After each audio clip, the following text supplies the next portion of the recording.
Sudan পৃথিবীর সবচেয়ে অন্তদ্বন্দ্ববহুল দেশগুলোর অন্যতম। এর উত্তরাঞ্চলের অর্থনৈতিকভাবে অগ্রসর এলাকার অধিকাংশ মানুষ মুসলিম, দক্ষিণাঞ্চলের অনগ্রসর এলাকার অধিকারীদের অধিকাংশই অমুসলিম।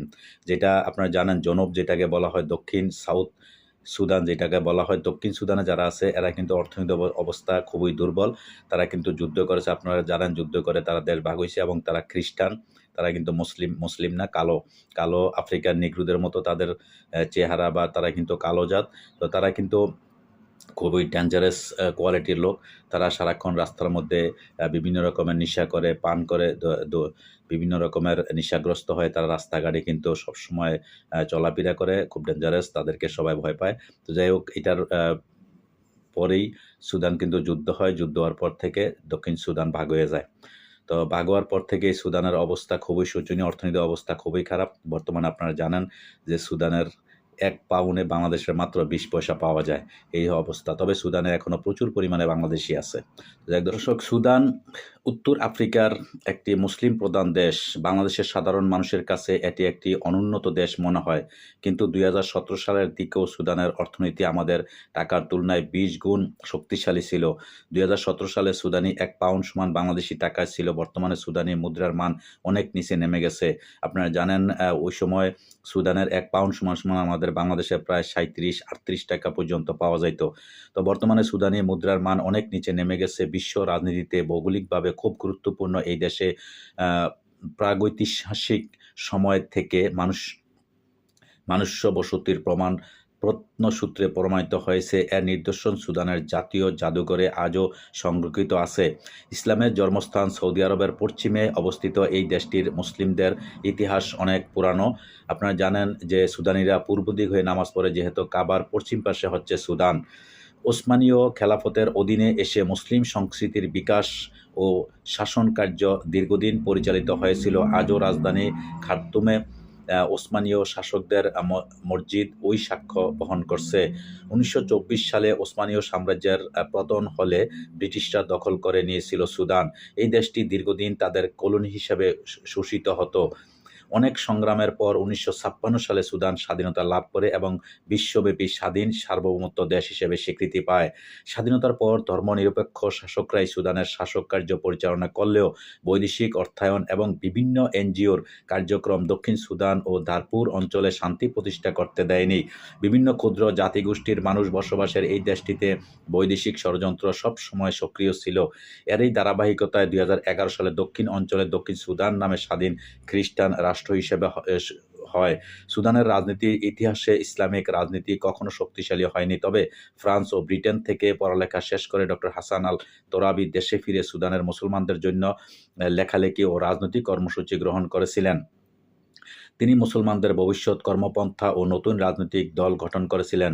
আপনারা জানেন যে সুদানের পাশেই কিন্তু ইসরায়েল আপনারা জানেন ফিলিস্তিনের সাথে দীর্ঘদিন যাবৎ যুদ্ধ করতেছে। ইসরায়েলের ইতিহাস সম্পর্কে আপনারা সবাই জানেন। ইসরায়েলের পাশেই কিন্তু সেই দক্ষিণ সুদান এবং জনব যেটাকে বলা হয়, সেই দক্ষিণ সুদানের সমস্ত যত রকমের এই সুদানের সাথে সংঘর্ষ যাই কিছু আছে, এটা ষড়যন্ত্র বা এটার সাথে সম্পূর্ণ ইসরায়েল কিন্তু জড়িত। ১৯৮৯ সালে জেনারেল ওমর আল বশির সামরিক অভ্যুত্থানের মাধ্যমে ক্ষমতা গ্রহণ করলে হাসান তোরাবি তাকে সমর্থন করেছিলেন। ওই সংসদের স্পিকার ও পরবর্তীকালে পররাষ্ট্রমন্ত্রীর দায়িত্ব গ্রহণ করেছিলেন। অথচ তাদের এই সম্পর্ক বেশিদিন দায়িত্ব স্থায়ী হয়নি। জেনারেল ওমর আল বশির দীর্ঘ সময় সুদান শাসন করলেও কিছু মৌলিক নীতি গ্রহণ করেছিলেন। আমার ওআইসির দাওয়াতে ২০১৭ সালে সুদানে অবস্থিত ইন্টারন্যাশনাল ইউনিভার্সিটি অব আফ্রিকার সফরে অনেক শিক্ষক, গবেষক, সুদান সরকারের উচ্চপদস্থ কয়েক কর্মকর্তার সঙ্গে কথা বলার সুযোগ আমরা পেয়েছিলাম। তাদের পশ্চিমা শক্তির বিপরীতে কাজ করতে বেশি পছন্দ ছিল। মূলত আমেরিকা ইসরায়েল বৈদেশিক নীতির বিপরীতে তারা চলার চেষ্টা করত। সুদানে আমেরিকার কার্যকর কূটনৈতিক কার্যক্রম গত ২৫ বছর বন্ধ ছিল এবং তারা শত শত অবরোধ দিয়ে সুদানকে ব্যর্থ রাষ্ট্র বানানোর সব চেষ্টাই করেছিল। তবে সুদানের ২০১৯ সালে সামরিক অভ্যুত্থানের মাধ্যমে ওমর আল বশিরের ক্ষমতার সমাপ্তি ঘটে। পুরাপুরি বৈদেশিক নীতি পরিবর্তিত হয়ে যায় এবং বর্তমান সংকটের মূল উৎস এখানেই। আমাদের দৃষ্টিতে সুদান সংকটের দুটি কারণ চিহ্নিত করা যায়। প্রথমত, সুদানের দারপুরে জাতিগত সংঘর্ষের সময় জেনারেল ওমর আল বশির সরাসরি সেনাবাহিনীর অংশগ্রহণে অভিযান পরিচালনা না করে আর্ধসামরিক বাহিনী গঠন করেছিলেন। তা আজ শক্তিশালী ও রাজনৈতিক সামরিক গ্রুপ হিসেবে বিবেচিত। এর নাম র্যাপিড সাপোর্ট ফোর্সের ও RSF। এই গ্রুপটি সারা দেশে সামরিক বাহিনীর বিপরীতে যুদ্ধ করেছে। বর্তমানে ওই গ্রুপটি আমেরিকা ও ইসরায়েলের সমর্থনপ্রাপ্ত একটি আধা সামরিক বাহিনী। দ্বিতীয় কারণটি হলো ওমর আল বশিরের 1999 থেকে 2019 সাল পর্যন্ত শাসনকালে সুদানের ফরেন পলিসি মুসলিম বিশ্বের কল্যাণকর হিসেবে বিবেচিত ছিল। আমেরিকা ও ইসরায়েলের আপত্তি সত্ত্বেও তার কূটনৈতিক রীতিনীতি ফরেন পলিসি পরিবর্তন হয়নি। এই কারণে পশ্চিমা জোট অর্থনৈতিক অবরোধ সহ বিভিন্ন ধরনের প্রতিবন্ধকতা সৃষ্টি করেছিল। এর মূল উদ্দেশ্য ছিল আফ্রিকার শক্তিশালী অর্থনৈতিক এবং ভৌগোলিকভাবে গুরুত্বপূর্ণ মুসলিম দেশটিকে ব্যর্থ রাষ্ট্রে পরিণত করা। ইরাক, সিরিয়া, ইয়েমেন সহ অন্যান্য মুসলিম দেশের জোটের প্রচেষ্টা অনেকটা সফল হয়েছিল, তবে তৎকালীন শাসক ওমর আল বশির দক্ষিণ সুদানের রাজধানীতে অনুষ্ঠিত ওই ঐতিহাসিক প্রোগ্রামে উপস্থিত ছিলেন, তা সমকালীন রাজনীতিতে বিরল দৃষ্টান্ত। কিন্তু 2017 থেকে 1918 সালে গণতন্ত্রের দাবিতে বিভিন্ন সভা সমাবেশ, গণ আন্দোলন এবং 2019 সালের জেনারেল আব্দুল ফাত্তাহ আব্দুর রহমান আল বুরহানের সামরিক অভ্যুত্থানের পিছনে আমেরিকা ও ইসরায়েলের সরাসরি মদত ছিল বলে অনেকেই মনে করেন।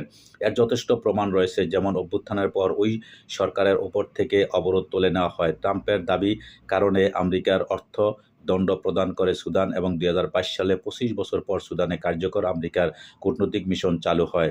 সুদানের ক্ষমতা গ্রহণের পর ওই জেনারেল মিশন এবং আরব আমিরাত সফর করেন। এই দেশ দুটি মূলত মধ্যপ্রাচ্যের ইসরায়েল ঘনিষ্ঠ দেশ হিসেবে পরিচিত। অর্থাৎ অভ্যুত্থানের জন্য সুদানের ফরেন পলিসি পরিবর্তন হয়ে যায়। ফলে আজ সুদানের অভ্যন্তরীণ রাজনৈতিক সংকট প্রকট হয়েছে। গত 2 মাস আগে ইসরায়েলের পররাষ্ট্রমন্ত্রী সুদান সফর ও জেনারেল বুরহানের সঙ্গে মিটিং করেন। এর মূল উদ্দেশ্য হলো ইসরায়েলের সঙ্গে কূটনৈতিক সম্পর্ক স্থাপন করতে হবে সুদানকে।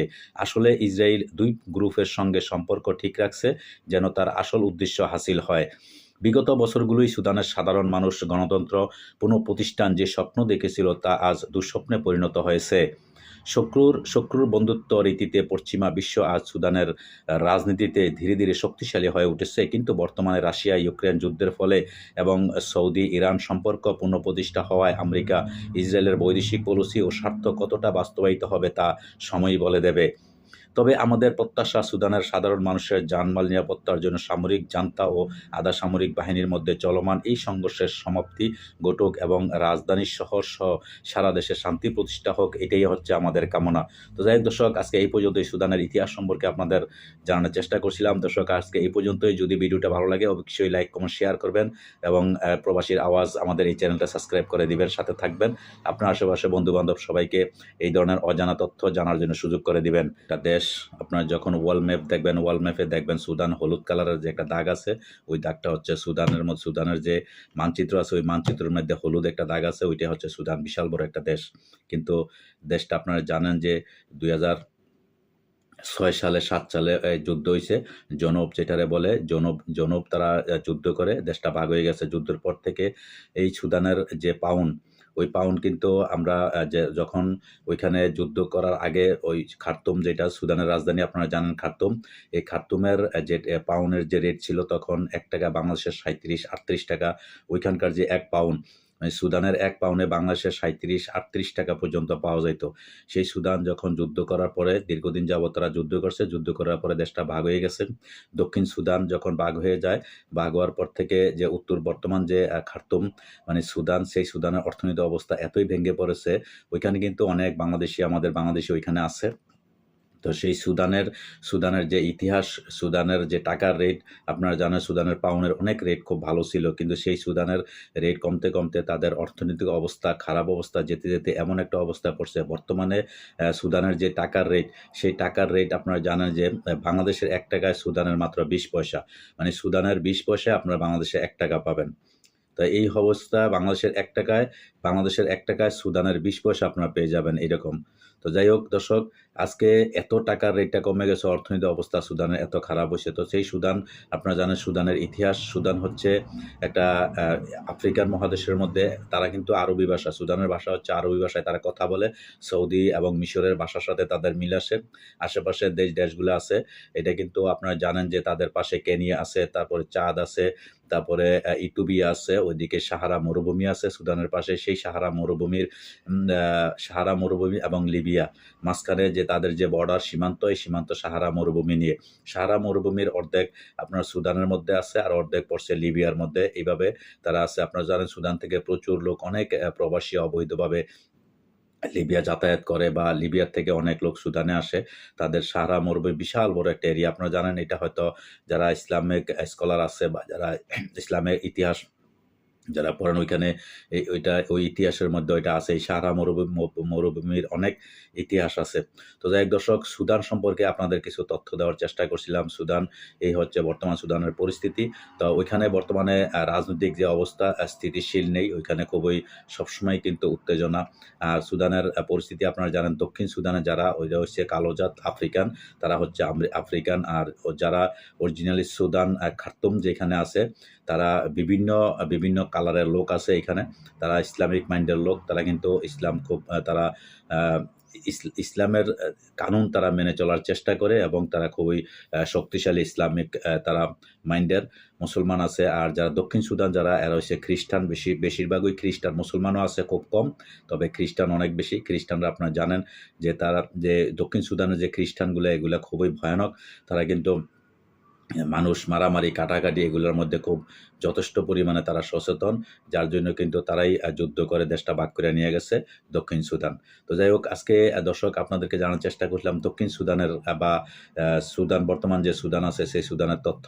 তো যাই হোক দর্শক, সুদানে কিন্তু প্রচুর পরিমাণে আমাদের বাংলাদেশি আছে, ওইখানে এখনও আছে। আপনারা জানেন গত বৎসর যে যুদ্ধ হয়েছে, সর্বশেষ যে যুদ্ধটা হয়েছে, ওই যুদ্ধ অনেক বাংলাদেশি তারা ওইখানে থাকার মতো কোনো পরিস্থিতি ছিল না, সবাই চলে আসছে। তবে এখনও ওই দেশে অনেক বাঙালি আছে। আপনারা জানেন পৃথিবীর সব দেশে আমাদের বাংলাদেশি আছে। বিভিন্ন কারণে অকারণে যেভাবেই হোক তারা বিভিন্ন দেশেই তারা অবস্থান করতেছে।